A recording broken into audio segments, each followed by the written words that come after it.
Hi, I'm Angie and we're making vanilla butterscotch bomb mugs today. I've never made these recipes before, but I plan to end up with 2 layers. One vanilla ganache and the other one the butterscotch sauce. Really quickly before we get going. So before I moved to the US, I didn't know what butterscotch is. I always thought it's some sort of scotch, so some sort of whiskey or alcohol. But it's basically only a caramel sauce made with brown sugar and butter. In our butterscotch today, I'm going to add cream or cream alternative to make a sauce out of it so we can pipe it into our bonbons. And I'm hoping that we're ending up with something like a Werther's Echte or Werther's Original. I don't know how it's pronounced here, but yeah, I'm hoping for a taste like that, but obviously in sauce form. And only one tiny bit of information about the sugar. So in our butterscotch we are using brown sugar. You can totally use white sugar if you only have white sugar at home. The only difference is that there's some molasses in the brown sugar. That's also the reason why it's brown. And I would say that it tastes just a little bit richer, deeper. But yeah, if you don't have brown sugar at home, just use white sugar. That's fine. And that's the game plan, so let's go.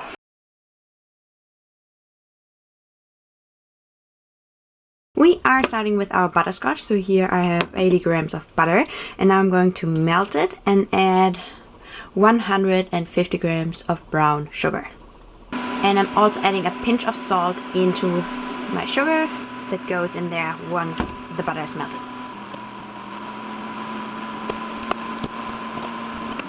Now I'm adding the sugar.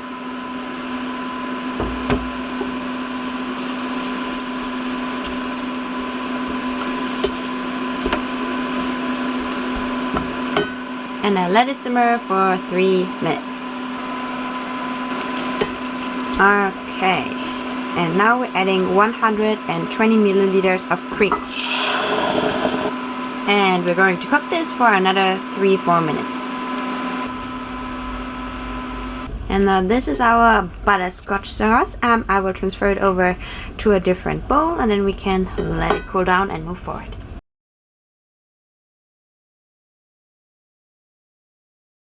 Alright, let's move forward with our ganache. So in here I have 90 milliliters of cream and 1 tablespoon of glucose syrup. You do not have to use glucose syrup. I really like the texture that it gives. Everything gets a little bit more good. I don't know how to describe it, but I really like it, but it's not necessary. But let me put this aside first.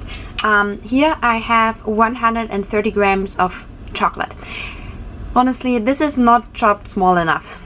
Chop it smaller, but I'm lazy and I don't want to grab a big knife to chop it smaller. So that's what we have now.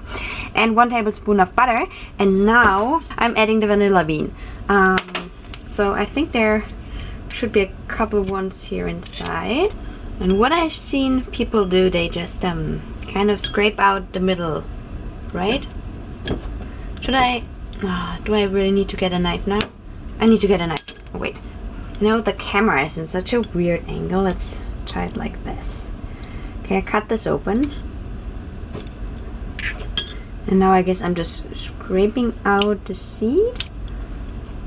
Okay, yeah, that works. Then I add it to my chocolate.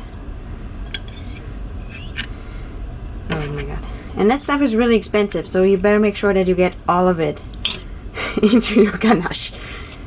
Now I'm going to heat up the cream and then we can move forward, making our ganache. Now I pour in the cream in 2 or 3 steps into my chocolate and stir. And because I have like quite big chocolate chunks, I really need to get into with my immersion blender to make sure that all of the chunks are nicely dissolved and melted.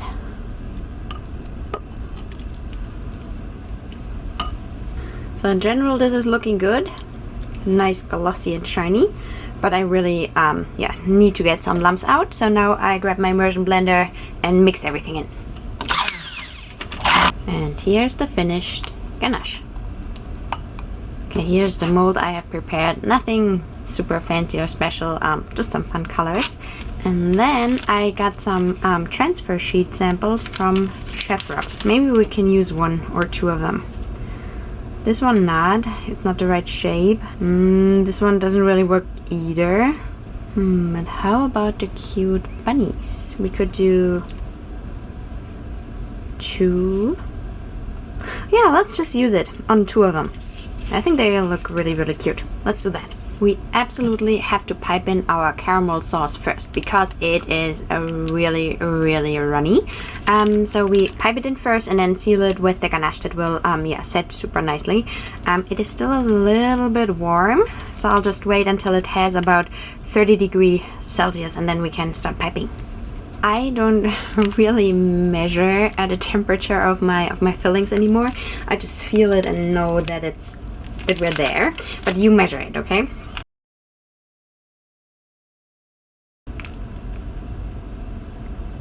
And now you want to really make sure that you're covering the caramel. Otherwise you will have a leaky mess. So take your time and add it slowly.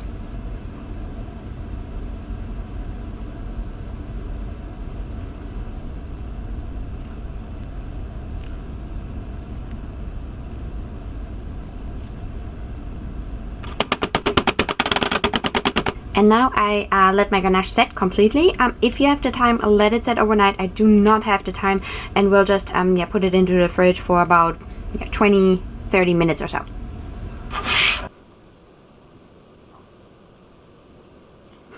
And I'm taking the transfer sheet and use the colored side and put it on top. Now the question is, what's the smartest move? What is the smartest move? How about those two? And I'll just press it down a little bit. Oh gosh, was this smart? I don't know. Oh no.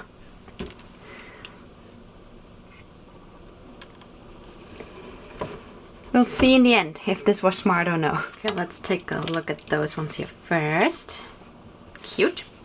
By the way, it is not Easter. It's 1 day before Thanksgiving, but who cares?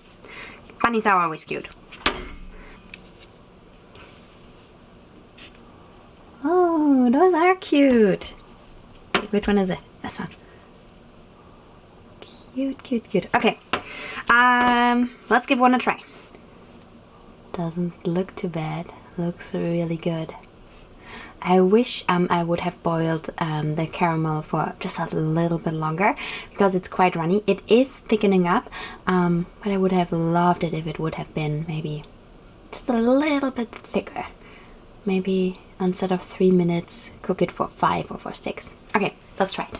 They taste absolutely great. You can really taste the butterscotch, which is like super caramelly, buttery. And then you hit the ganache, which is just like this really strong chocolatey flavor. And there's for sure also some vanilla notes, but it doesn't bother me. It doesn't bother me at all. I think it's a really, really good match.